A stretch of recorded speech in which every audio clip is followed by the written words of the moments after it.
नमस्कार दोस्तों, कोटा कैरियर में पेश आज के यूट्यूब चैनल पर आपका हार्दिक स्वागत है, अभिनंदन है। आपके 22 तारीख को ज्योग्राफी का पेपर है, तो इस स्थिति को ध्यान में रखते हुए क्लासें लगाई जा रही है। तो आपके लिए 2-3 दिन का जो अवसर है, ये सोने जैसा अवसर है। इसका आप पूर्णतः फायदा उठाइए। जो चीज़ बची है, जो चीज़ समझ में नहीं आई है, उसको ध्यान से समझिए, पढ़िए। अगर फिर भी कोई प्रॉब्लम है तो बुक्स में से देखिए।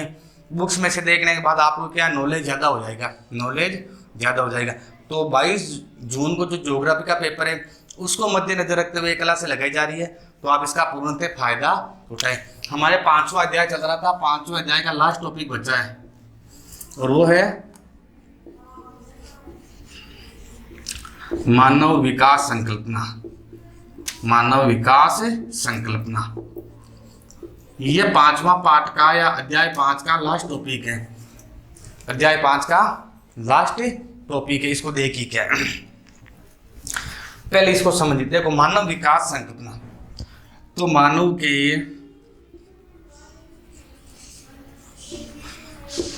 मानव के सामाजिक, आर्थिक, राजनीतिक एवं सांस्कृतिक पक्षों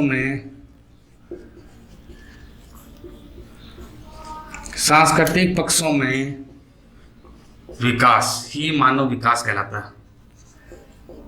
ठीक है, पहले एक बार इनको कॉन्सेप्ट को लिख लेते हैं।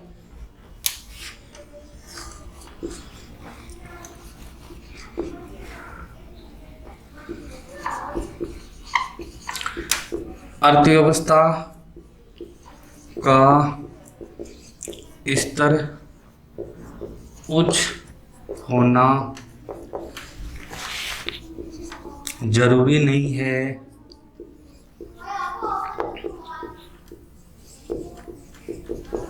कि मानव का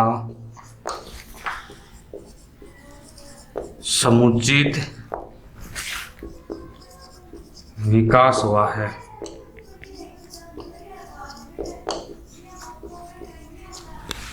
ठीक है, मानव विकास की संकल्पना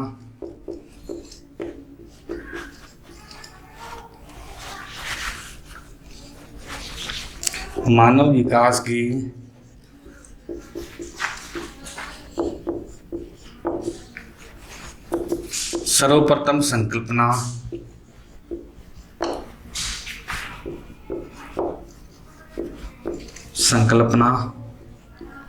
किसने दी? तो पूछ ले तो महबूब उल हक एंड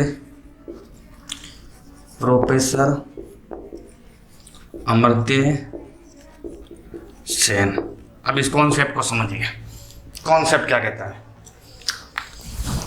जिस चीज के जितने कॉन्सेप्ट ज्यादा होंगे मजबूत, उतनी वो चीज जल्दी समझ में आएगी।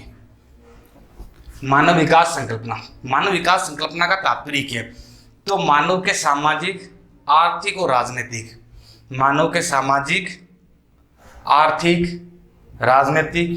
और सांस्कृतिक पक्षों में विकास। यानी मनुष्य के एक तो सामाजिक विकास होना चाहिए, उसका आर्थिक विकास होना चाहिए, उसका राजनीतिक विकास होना चाहिए, उसका सांस्कृतिक विकास होना चाहिए। अगर इन सब पक्षों में उसका विकास हुआ है तो वो मानव विकास कहलाता है। क्या कहलाता है? मानव विकास। अर्थात मनुष्य के सामाजिक, आर्थिक, राजनीतिक, सांस्कृतिक पक्षों में विकास ही मानव विकास कहलाता है। यह जरूरी नहीं है कि अर्थव्यवस्था का स्तर ऊंचा हो तो मनुष्य का विकास हो जाता है, ये कोई जरूरी नहीं है। जैसे मैं आपको उदाहरण बताऊं, हम ये कहते हैं कि उस देश का आर्थिक विकास ज्यादा हुआ है, उस देश की अर्थव्यवस्था मजबूत है, उस देश की अर्थव्यवस्था में बढ़ोतरी हो रही है, तो इसका कोई तात्पर्य नहीं है या इससे कोई लेना देना नहीं है, या इसका कोई मतलब ये नहीं है कि किसी देश की अगर अर्थव्यवस्था मजबूत हो रही है, किसी देश की अगर अर्थव्यवस्था मजबूत है तो मानव का विकास ज्यादा हुआ है। नहीं है। क्यों नहीं है? क्योंकि ये जरूरी नहीं है कि उस अर्थव्यवस्था का जो ऊंचा स्तर हो रहा है, जो अर्थव्यवस्था का स्तर ऊंचा हो रहा है, अर्थव्यवस्था का स्तर ऊंचा हो रहा है, अर्थव्यवस्था का स्तर ऊंचा हो रहा है। तो इसका कदापि यह अर्थ नहीं है कि उसका प्रभाव सभी मनुष्यों पर पड़ रहा है, उसका प्रभाव सभी मनुष्यों पर पड़ रहा है। ये कदापि जरूरी नहीं है कि अगर किसी देश की या किसी क्षेत्र विशेष की अर्थव्यवस्था ऊंची हो रही है, अर्थव्यवस्था का स्तर बढ़ रहा है, तो ये कोई जरूरी नहीं है कि उसका विकास सभी मानवों पर पड़ रहा है, सभी मानवों पर पड़ रहा है। जैसे उदाहरण के तौर पर एक गांव है, उस गांव में कोई एक व्यक्ति है, उस व्यक्ति के पास इतना पैसा है कि आसपास के 10 गांवों के मतलब लोगों के पास इतना पैसा नहीं है ना, उतना उस एक व्यक्ति के पास है। उदाहरण मान लिया जाए कोई गांव है, उस गांव के एक कैंडिडेट के पास इतना पैसा है कि जितना 10 गांवों के पास नहीं है ना, उतना इस एक कैंडिडेट के पास पैसा है। तो बताओ इसकी अर्थव्यवस्था कैसी होगी? मजबूत। अर्थव्यवस्था कैसी होगी? मजबूत होगी। तो क्या इसका प्रभाव 10 गांवों पर पड़ रहा है कि नहीं पड़ रहा है? पड़ रहा है। अर्थव्यवस्था का प्रभाव 10 गांवों पर पड़ रहा है कि नहीं पड़ रहा? पड़ रहा है।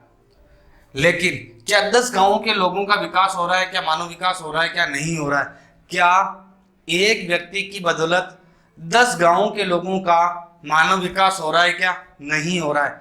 नहीं हो रहा है। तो इसका तात्पर्य यह है कि यह कदापि जरूरी नहीं है कि एक देश की अर्थव्यवस्था ऊंची है या अर्थव्यवस्था का स्तर बढ़ रहा है या उसकी आय ज्यादा है या उसकी आय ज्यादा है तो उसका प्रभाव सभी लोगों पर पड़ेगा, कदापि जरूरी नहीं है। देखो, जो मानव विकास की संकल्पना है उसको सबसे पहले किसने प्रतिपादित किया? अगर आपसे क्वेश्चन पूछ ले मानव विकास की संकल्पना को सर्वप्रथम किसने प्रतिपादित किया, तो मानव विकास की संकल्पना है ना, उसको सबसे पहले 2 व्यक्तियों ने प्रतिपादित किया था। कितने व्यक्तियों ने? 2 व्यक्तियों ने। एक तो महबूब उल हक, एक तो महबूब उल हक। ये नाम दोनों ध्यान रखना, बहुत महत्वपूर्ण नाम है। मानव विकास की संकल्पना को सर्वप्रथम पूछ ले किसने प्रतिपादित किया, तो 2 व्यक्तियों ने किया था। एक का नाम है महबूब उल हक और एक का नाम है प्रोफेसर अमर्त्य सेन। एक का नाम है महबूब उल हक, दूसरे का नाम है प्रोफेसर अमर्त्य सेन।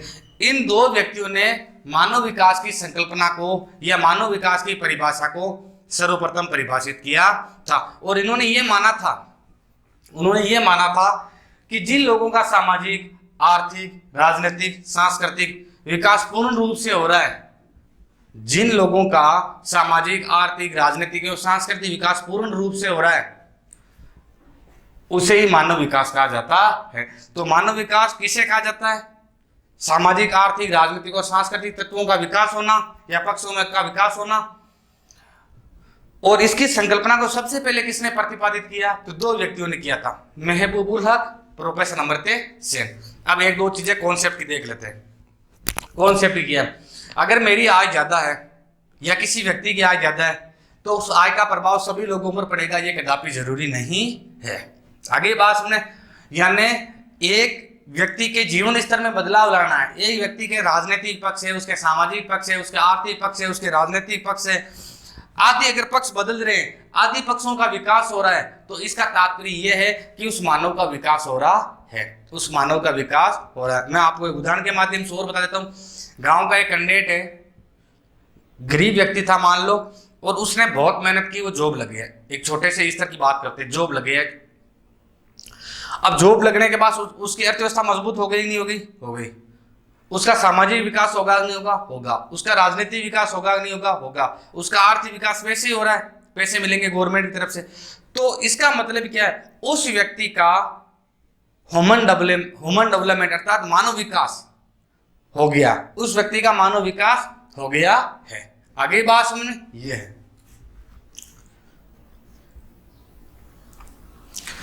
आगे देखो, आगे है मानव विकास सूचकांक। मानव विकास सूचकांक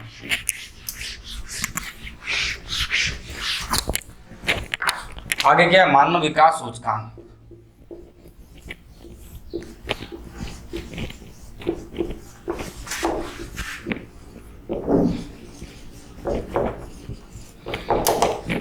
मानव विकास सूचकांक देखो, इन चीजों को समझना पहले।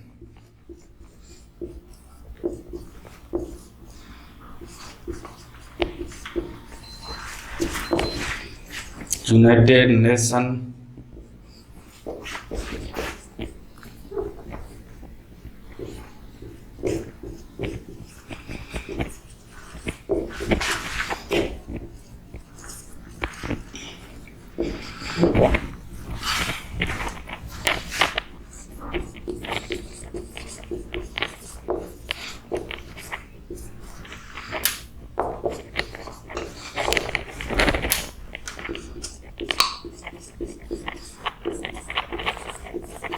यूएनडीपी ने क्या जारी किए?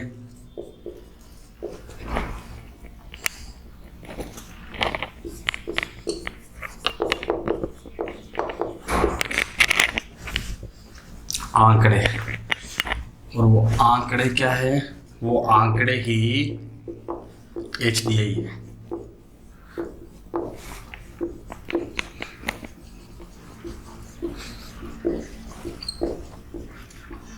Human development index.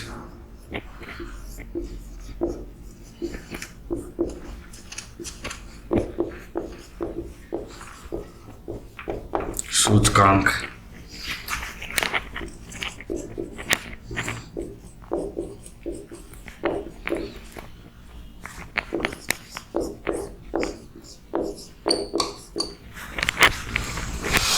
देखो ये क्या, HDI, मानव विकास सूचकांक।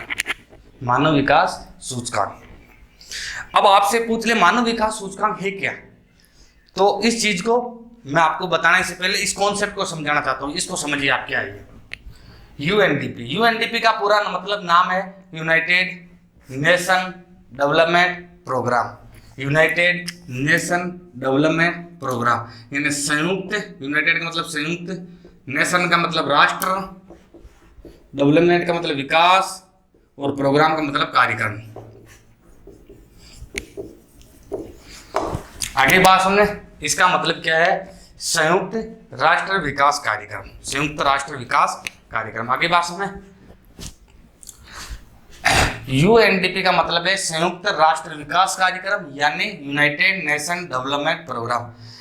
इसी ने सबसे पहले अर्थात यूएनडीपी ने ही सर्वप्रथम मानव विकास सूचकांक के आंकड़े जारी किए। बात को समझना, यूनाइटेड नेशन डेवलपमेंट प्रोग्राम अर्थात संयुक्त राष्ट्र विकास कार्यक्रम। संयुक्त राष्ट्र विकास कार्यक्रम यानी यूएनडीपी, यूएनडीपी ने ही सबसे पहले आंकड़े जारी किए और उन आंकड़ों को क्या कहा जाता है? मानव विकास सूचकांक कहा जाता है। उन आंकड़ों को क्या कहा जाता है? मानव विकास सूचकांक कहा जाता है। अब समझना, यूएनडीपी ने क्या जारी किए? यूएनडीपी ने आंकड़े जारी किए और उन आंकड़ों को क्या कहा जाता है? HDI कहा जाता है। उन आंकड़ों को क्या कहा जाता है? HDI। HDI का मतलब है human development index. Human development index. और ह्यूमन डेवलपमेंट इंडेक्स का तात्पर्य यह है मानव विकास सूचकांक। मानव विकास सूचकांक। तो यूएनडीपी ने जो आंकड़े जारी किए थे उन आंकड़ों को क्या कहा जाता है? HDI कहा जाता है। इसका मतलब HDI होता है human development index. Human development index. तो यूएनडीपी ने जारी किए थे, कब जारी किए थे? 1990 में जारी किए थे। कब जारी किए थे? 1990 में। क्या जारी किए थे? आंकड़े। उन आंकड़ों को क्या कहा जाता है? HDI कहा जाता है। उन आंकड़ों को क्या कहा जाता है? HDI। HDI का मीन ये हो गया ह्यूमन डेवलपमेंट इंडेक्स अर्थात मानव विकास सूचकांक। अब मानव विकास सूचकांक का जो मान होता है ना, वो 0 से 1 के मध्य होता है। यानी 0 से तो कम होता नहीं है, माइनस में नहीं होता, ये भी याद रखना। उसमें प्रश्न में से पूछ सकते हैं क्या ह्यूमन डेवलपमेंट इंडेक्स का मान -0.3 हो सकता है? तो आपका आंसर होना चाहिए नहीं हो सकता, नहीं हो सकता। तो इसका मीन ये है कि जो HDI का मान है वो 0 से लेकर 1 के मध्य होता है। 0 से लेकर 1 के मध्य होता है। आगे बात सुनने, तो ह्यूमन डेवलपमेंट इंडेक्स का मान 0 से 1 के मध्य होता है। इसका मतलब ये है चाहे वो 0.2 सदस्य हो, 0.3 सदस्य हो, 0.4 सदस्य हो, 0.5 सदस्य हो, 0.6 सदस्य हो, 0.7 सदस्य हो, ये होता है। आगे बात सुनने, क्लियर यहां तक। अब जब यूएनडीपी ने ये आंकड़े जारी किए तो उसने ये कहा था कि लोगों के जीवन के विकास में परिवर्तित होना अर्थात लोगों का कल्याण होना। लोगों का जीवन के विकास में परिवर्तित होना कैसे? कि लोग अपना जीवन जी रहे हैं, अगर उनके जीवन में कोई बदलाव ही नहीं आया है तो क्या मानव का विकास हुआ है? नहीं हुआ। अगर लोगों के जीवन में कोई बदलाव ही नहीं आया है, लोगों का कल्याण ही नहीं हुआ, तो क्या मानव का विकास हुआ है? नहीं हुआ। तो पूरी कॉन्सेप्ट समझना, वापिस एक बार समझा देता हूं, ध्यान से सुनना। यूएनडीपी ने सबसे पहले आंकड़े जारी किए थे यूएनडीपी का मतलब ये है संयुक्त राष्ट्र विकास कार्यक्रम, यूनाइटेड नेशन डेवलपमेंट प्रोग्राम।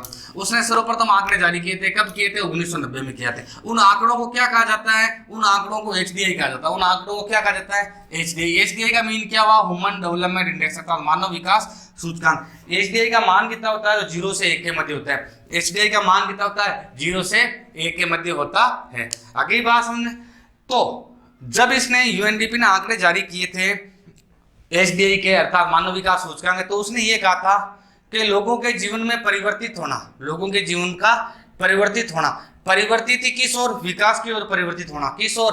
विकास की ओर परिवर्तित। विकास में आपको बता दिया राजनीतिक पक्ष का, सामाजिक पक्ष का, आर्थिक पक्ष का ये विकास होना चाहिए, सांस्कृतिक पक्ष का ये विकास होना चाहिए। तो यूएनडीपी ने यह कहा था कि लोगों के जीवन स्तर में विकास होना एवं लोगों का कल्याण होना, लोगों का कल्याण होना।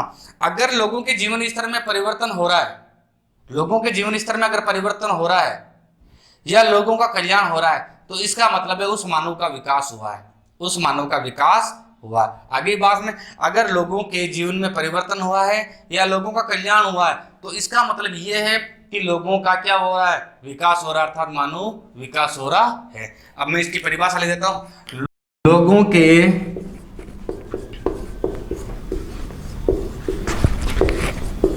जीवन में परिवर्तन होना या परिवर्तित होना एवं लोगों का कल्याण होना, लोगों का कल्याण होना, यही क्या है? यही मानव विकास है। यही क्या है? यही मानव विकास है। अगर लोगों के जीवन में परिवर्तन हो रहा है, लोगों का जीवन स्तर उच्च हो रहा है या लोगों का कल्याण हो रहा है, तो इसका मतलब है उस क्षेत्र के लोगों का या उस क्षेत्र के मानवों का क्या हो रहा है? विकास हो रहा है। आगे बात में अब आपसे पूछ ले कि एक देश का, प्रश्न को ध्यान से सुनना, एक देश का मानव विकास सूचकांक 205 है, 210 है, कितना ही मान लेना। ये आंकड़े कौन जारी करता है?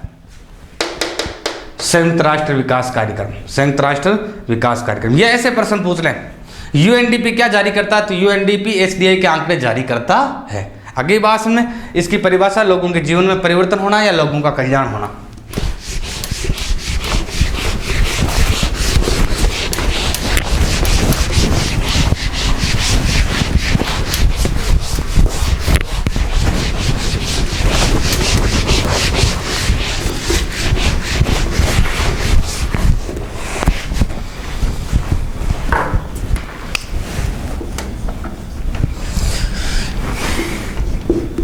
मानव विकास सूचकांक का अंतर्राष्ट्रीय प्रारूप, मानव विकास सूचकांक का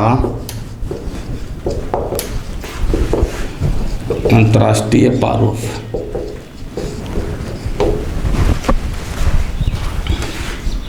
प्रारूप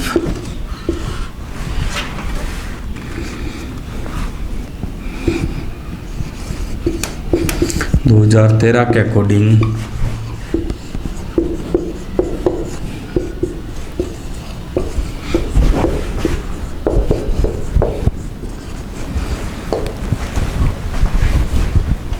के अनुसार 186 देशों का मानव विकास सूचकांक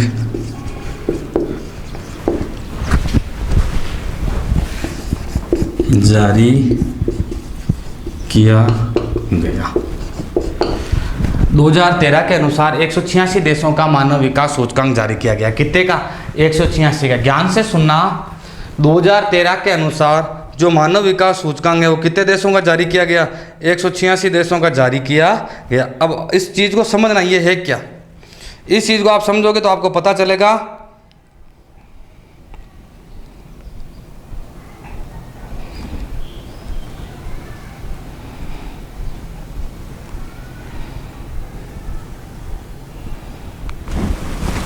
अब ये देखो इसमें है क्या, कितने का? 186 का। उसमें ये बताया था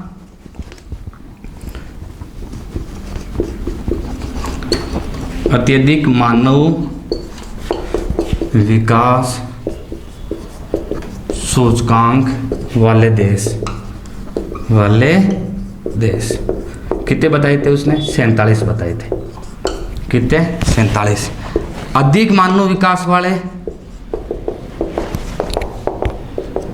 इसमें भी 47 बताए थे। मध्य में कितने बताए थे? मध्य में भी 47 बताए थे। और निम्न में कितने बताए थे? निम्न में 35 बताए थे।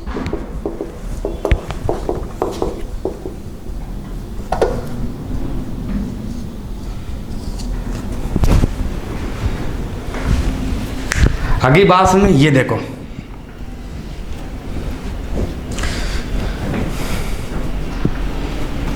ये देखो, पहले इसको समझना। मानव विकास सूचकांक का अंतर्राष्ट्रीय प्रारूप, यानी विश्व स्तर पर मानव विकास का सूचकांक किस देश का कितना है और किस देश का कितना है। तो जो 2013 के अनुसार 186 देशों का मानव विकास सूचकांक तैयार किया गया ना, उसमें यह पता लगाया गया कि जो अत्यधिक मानव विकास सूचकांक है, यानी जिसका मानव विकास सूचकांक का मान ज़्यादा है, जिसके मानव विकास सूचकांक का मान ज़्यादा है, वो 47 देश है। अत्यधिक वाले में 47 है, अधिक वाले में 47 है, मध्यम वाले में 47 है और निम्न वाले में 35 है। आगे बात में अब इसको आगे समझना आप क्या है। इसको 3 भागों में बांट दिया। कितने भागों में? 3। उच्च मानव विकास सूचकांक वाले देश, सूचकांक वाले देश कितने हैं? 94। जैसे नार्वे, नार्वे कितना है? 0.955। अगली बात में एक बार इसको समझना पड़ेगा पहले। मानव विकास सूचकांक का अंतर्राष्ट्रीय प्रारूप, यानी अंतर्राष्ट्रीय प्रारूप में ये देखा जाता है, इसका मीन यहाँ ये हो गया कि किस देश का मानव विकास सूचकांक कितना है, किस देश का मानव विकास सूचकांक कितना है। अब इस चीज़ को आप भली भांति समझ गए होंगे मेरे विचार से। तो जिस देश का मानव विकास सूचकांक ज़्यादा होगा, उस क्षेत्र के लोगों का मानव विकास ज़्यादा हो रखा है। जिस देश के लोगों का मानव विकास सूचकांक ज़्यादा होगा, उस देश के लोगों का मानव विकास ज़्यादा हो रखा है। और जिस देश के लोगों का मानव विकास सूचकांक कम होगा, उस देश के लोगों का ये मान लो मानव विकास है वो कम हो रहा है या कम हो रखा है। अगली बात में, तो जो ये रिपोर्ट जारी की गई थी वो यूएनडीपी द्वारा की गई, मैंने आपको बता दिया पहले ही। यूएनडीपी ने कितने देशों की जारी की थी? 186 देशों की जारी की थी। कितने देशों की जारी की थी? 186 की। 186 देशों की जारी की थी। उसमें जो अत्यधिक है उसमें 47 देश बताइए, अधिक वाले में 47 बताइए, मध्यम वाले में 47 बताइए, और जो सबसे कम है, सबसे लो है, निम्न है, उसमें 35 देश बताए थे। तो यूएनडीपी ने विश्व को 3 भागों में बांटा है। यूएनडीपी ने मानव विकास सूचकांक के आधार पर विश्व को कितने भागों में बांटा है? 3। ये प्रश्न ज्ञान रखना, पूछ भी सकते हैं। यूएनडीपी ने मानव विकास सूचकांक को कितने भागों में बांटा है? 3 भागों में बांटा है। पहला कौन सा है?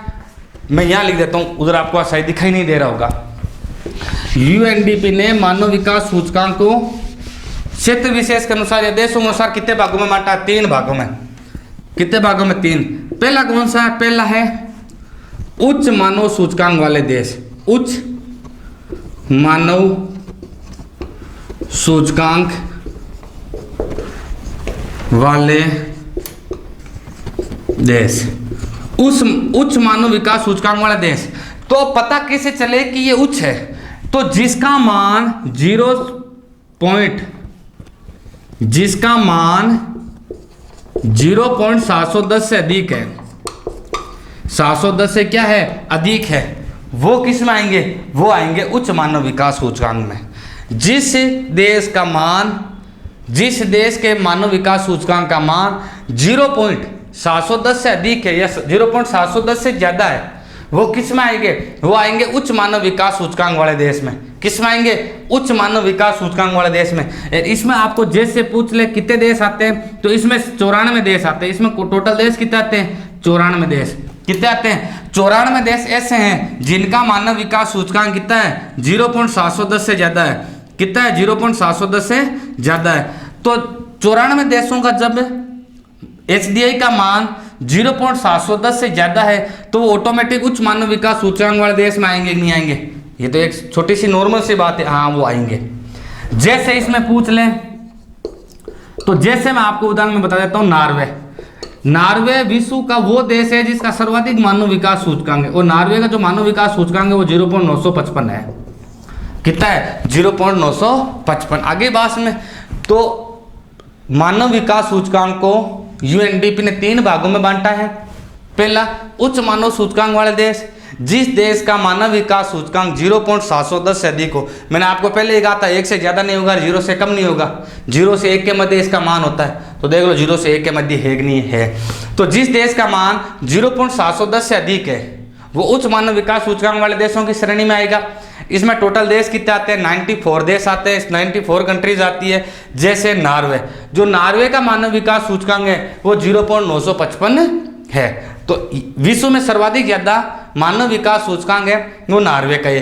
तो इसका मतलब ये हो गया कि नॉर्वे का जो मानव विकास है वो सर्वाधिक है। विश्व में किस देश का मानव विकास सर्वाधिक हुआ है? तो नॉर्वे का ही हुआ है। क्लियर? 2 नंबर देखो, मध्यम मानव विकास सूचकांक वाला देश, मध्यम मानव विकास सूचकांक वाले देश मध्यम मानव विकास सूचकांक वाले देश 3 भागों में बांटा। कितने भागों में? 3। पहला, उच्च मानव विकास सूचकांक वाले देश। उच्च मानव विकास सूचकांक वाले देश में वो देश आएगा जिसका मान 0.710 से ज़्यादा है। दूसरा, कितने देश आते हैं? 94 देश आते हैं। अगली बात में तीसरी चीज़, जैसे नॉर्वे। अब दूसरा जो आता है वो आता है मध्य मानव विकास सूचकांक वाले देश। मध्य मानव विकास सूचकांक वाले देश का जो मान है वो 0. कितना होता है? 0.500 से लेकर 0.700 के मध्य होता है। 0.500 से लेकर 0.700 के मध्य होता है, अर्थात मिनिमम 500, मैक्सिमम 700। आगे बात, इसमें पूछ ले कितने देश आते हैं, तो इसमें 47 देश आते हैं, अर्थात 47 देश आते हैं। जैसे भारत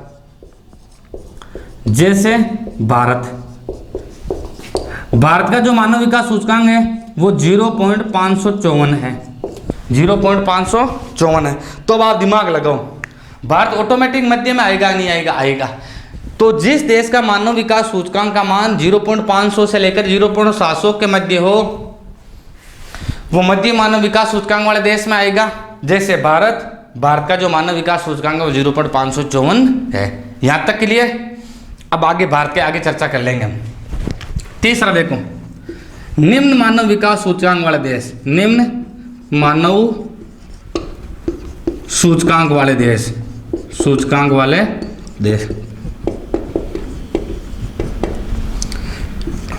इसका मान कितना होता है? तो इसका मान 0.500 से कम होता है। 0.500 से कम होता है। कितने देश आते हैं? तो इसमें लगभग 35 देश आते हैं। कितने देश आते हैं? 35 देश आते हैं। जैसे नाइजर है 0.348। क्लियर? अब देखो, निम्न मानव विकास सूचकांक वाले में जिसका मान 0.500 से कम हो वो देश आते हैं। टोटल 35 कंट्रीज आती है। जैसे नाइजर 348 नाइजर का मानव विकास सूचकांक है। तो बताओ वो ऑटोमेटिक निम्न वाले में आएगा नहीं आएगा? उच्च में वो आएगा जिसका 710 से अधिक है, मध्य में वो आएगा जिसका 500 से 700 है, और निम्न में वो आएगा जिसका 500 से कम है, 0.500 से कम है। इसमें 94 देश, उसमें 47, उसमें 35। जैसे नॉर्वे का सबसे ज़्यादा है 955। भारत का 0.554। 186 देशों की श्रेणी में भारत का 138वां स्थान आता है। आगे चर्चा कर लेंगे। निम्न मानव विकास सूचकांक वाले में 0.500 से कम आते हैं। टोटल 35 कंट्रीज है। जैसे नाइजर 348। क्लियर?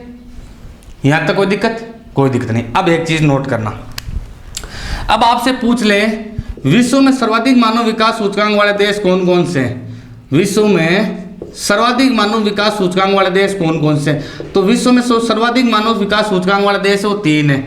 एक तो नॉर्वे का सबसे ज्यादा, ये ज्ञान रखना है। तो नॉर्वे का, एक भारत का ज्ञान रखना। नॉर्वे 2 नंबर पे कौन सा आता है?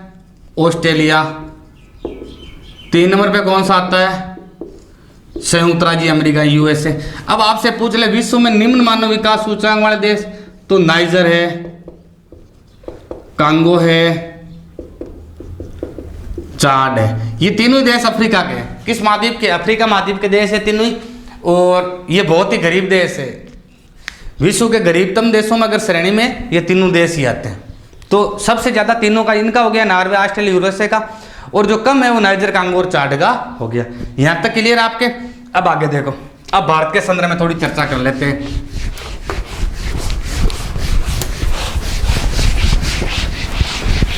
अब भारत के संदर्भ में चर्चा कर लेते हैं। देखो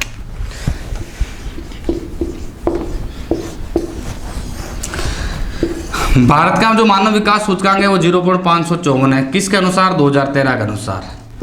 2013 के अनुसार। क्लियर। भारत का 186 देशों में कौन सा स्थान है? भारत का 186 देशों में 138वां स्थान है। 186 देशों में कौन सा स्थान है? 138वां स्थान है। क्लियर। भारत का जो स्थान है वो 186 देशों में 138वां स्थान है। तीसरा पॉइंट क्या है? जो भारत का मानव विकास सूचकांक अगर उसमें सर्वाधिक पूछे, भारत में सर्वाधिक मानव विकास सूचकांक, तो भारत में जो सर्वाधिक मानव विकास सूचकांक है वो केरल का है। किसका है? केरल का। और केरल का जो मानव विकास सूचकांक है वो 0.700 है।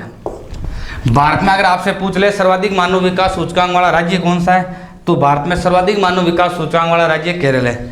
अब आपसे प्रश्न कैसे पूछेगा? प्रश्न ऐसे पूछ लेगा, भारत में सर्वाधिक मानव विकास सूचकांक वाला राज्य केरल है, इसका प्रमुख कारण क्या है? तो इसका प्रमुख कारण है शिक्षा। इसका प्रमुख कारण क्या है? शिक्षा। भारत में सर्वाधिक शिक्षा वाला, यानी भारत में जो सर्वाधिक साक्षरता दर है वो केरल की है, और केरल की साक्षरता दर को ही ये उच्च मानव विकास सूचकांक में सर्वाधिक महत्वपूर्ण माना जाता है।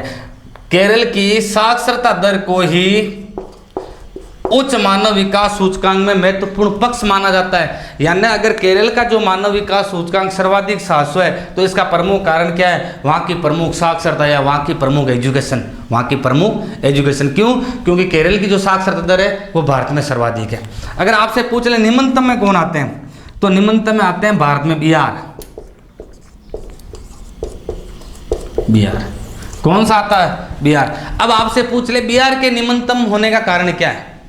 बिहार का निम्नतम होने का कारण क्या है? तो इसका प्रमुख कारण ये है, एक तो वहाँ राजनीतिक स्थिरता, एक आर्थिक विकास में कमी।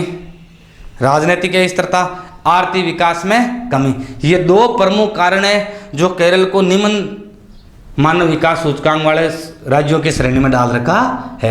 भारत का जो मानव विकास सूचकांक 0.554 है 2013 के अकॉर्डिंग।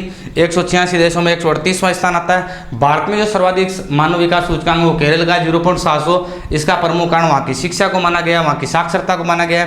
भारत में जो न्यूनतम मानव विकास सूचकांक है वो बिहार का। इसका प्रमुख कारण क्या है? बिहार में न्यूनतम क्यों है, बिहार में कम क्यों है? इसका प्रमुख कारण ये, वहाँ एक तो राजनीतिक स्थिरता है और आर्थिक विकास की कमी है। इस कारण से ही बिहार का जो मानव विकास सूचकांक है वो न्यूनतम है भारत में। अगली बात में आगे की चर्चा हम आगे की क्लास में करेंगे। धन्यवाद दोस्तों।